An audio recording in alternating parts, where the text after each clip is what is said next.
Salam dostlar. Növbəti incə məqam connecting adverbs'dir, yəni bağlayıcı zərflərdir. Bunlar aşağıdakılardır: however, in conclusion, subsequently, therefore, furthermore. Bunlar cümlələr arasında əlaqə yaradır. Bunlara dilçilikdə conjunct adverbs, bağlayıcı zərflər deyilir və yaxud da disjunct və yaxud da conjunct deyirlər.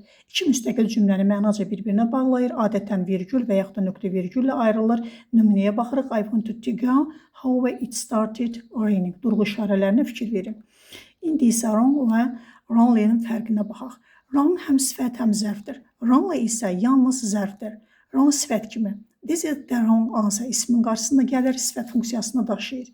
Zərf kimi flat adverb adlanır, adətən feillərdən sonra gəlir və qeyri-rəsmi günlük dildə işlənir. Example: You spelled my name wrong.